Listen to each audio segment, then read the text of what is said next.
नमस्कार मंडळी, तुम्ही पाहताय सुर्वे रॉक्स, जिथे प्रवास असतो हृदयाशी भिडणारा आणि प्रत्येक गोष्ट सांगते कोकणाच्या मातीचा अभिमान.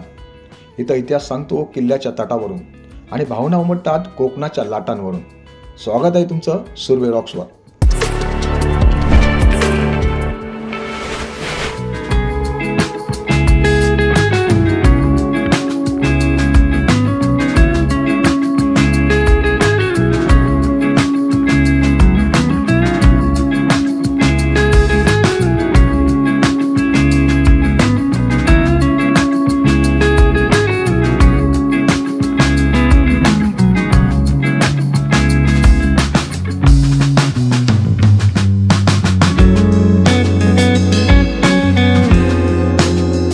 आज आपण जिथे उभे आहोत रत्नागिरीच्या अभिमानास्पद गडावर, रत्नदुर्ग किल्ल्यावर.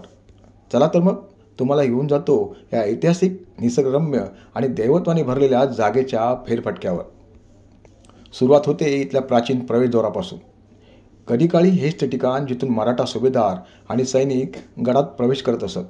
आज ही भिंत अभिमानाने सांगते, मी शिवरायांच्या काळात उभी होते. दगडी बांधकाम, कमानी आणि त्या जाडजूड भिंती याचं वैभव डोळ्यांनी अनुभवण्यासारखं असतं.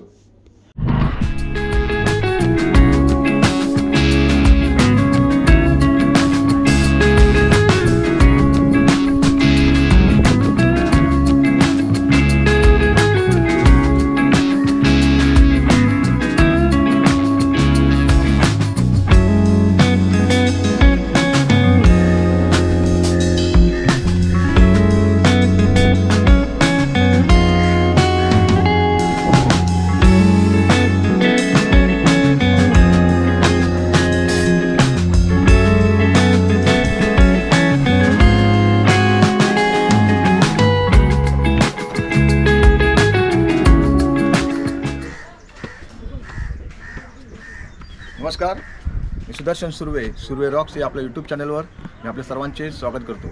मित्रांनो, आपण आहोत रत्नागिरीतील रत्नदुर्ग किल्ल्यावर आपण आलो आहोत. हा किल्ला सकाळी 7 वाजेपर्यंत याचा किल्ल्याचा गेट उघडतो. 7 वाजेपर्यंत संध्याकाळी 7ला बंद होतो. चला बघ किल्ला.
गडावर येताच सर्वात आधी दर्शन घेतो आपण इथल्या श्री भगवती देवीचं.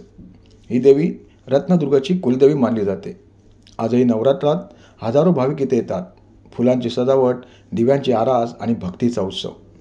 देवीचं मंदिर शांत, पवित्र आणि खूपच सकारात्मक ऊर्जा देणार आहे. या जागी बसून डोळे मिटले तर मन पूर्ण शांत होतं. शिवाजी महाराजांचे आरमार प्रमुख दर्यासागर कान्होजी आंग्रे यांचा पुतळा आहे आणि याच्या मागे आपल्या समोरच या रत्नागिरी किल्ल्यावर हे भगवती मंदिर आहे.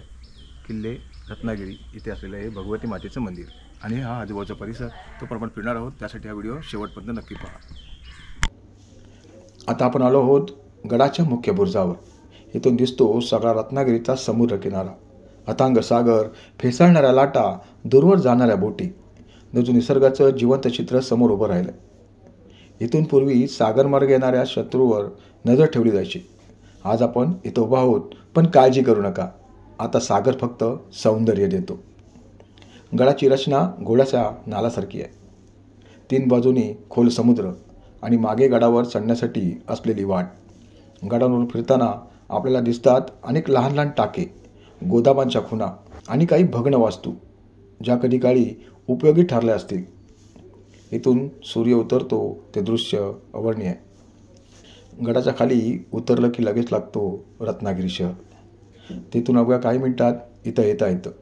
जवळच थिबा पॅलेस, रत्नागिरी म्युझियम, लोकमान्य टिळक स्मारक आणि सुंदर समुद्रकिनारी आहेत. मित्रांनो, रत्नदुर्ग किल्ला म्हणजे फक्त ऐतिहासिक वास्तू नाही, तो आहे आपला स्वाभिमान, आपली ओळख आणि आपलं संस्कृतीचं दालन. इथे येऊन नुसतं फोटो काढू नका, इथे येऊन प्रत्येक भिंतीला हात लावा आणि मनातून ऐका तिचं बोलणं. हे आहे रत्नदुर्ग, समुद्राच्या कुशीतलं मराठ्याचं अभिमान गाथा. किल्ल्यावर 3 तोंडाचा भुयारी मार्ग आहे. हा भुयारी मार्ग पर्यटकांसाठी बंद आहे. हा भुयारी मार्ग समुद्रातून बाहेर पडतो. किल्ल्याच्या प्रवेशद्वाराकडे येताना लागणाऱ्या तटबंदीवरून या भुयाराचा शेवट खाली समुद्रकिनाऱ्यावर ज्या ठिकाणी होतो तेथे असलेले गुहेसारखे भुयार स्पष्ट दिसते.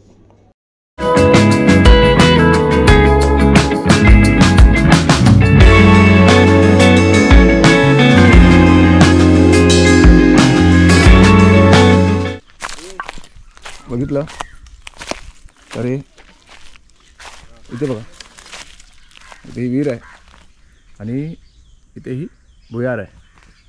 हे किल्ल्यावर असंख्य अशी भुयार असतात, त्यातलं हे भुयार आहे रत्नदुर्ग किल्ल्यावर. हां भुयार आणि भगवती मातेचं मंदिर.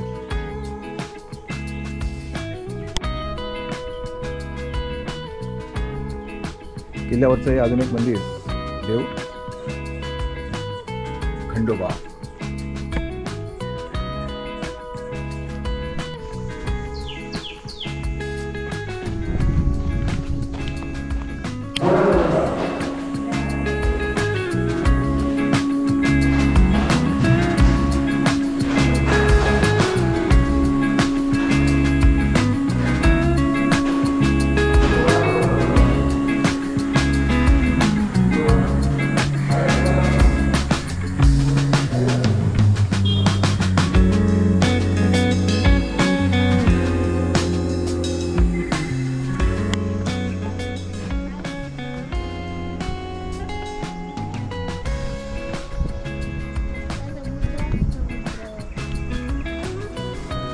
इकडून ते समुद्र असा असा तिथून खोलवर लांबच लांब कसा दिसतोय बघ.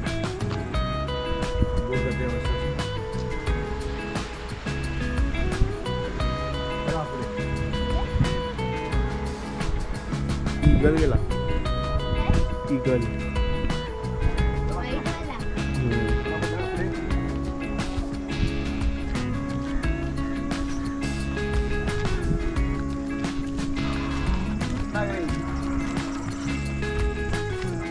प्रत्येक किल्ला एक कथा सांगतो. आज ती कथा आपण ऐकली, अनुभवली आणि उरात साठवली.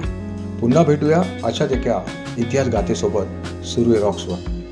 व्हिडिओ आवडला असेल तर लाईक, शेअर आणि सबस्क्राईब करायला विसरू नका. तुमचं प्रेम हाच आमचा खरा गड आहे. चला तर पुन्हा भेटूया एका नवीन व्हिडिओमध्ये कोकणाच्या मातीचा गंध आणि आपल्या मनातील भावना घेऊन. सुरू आहे रॉक्सवर. तोपर्यंत स्वामी समर्थ.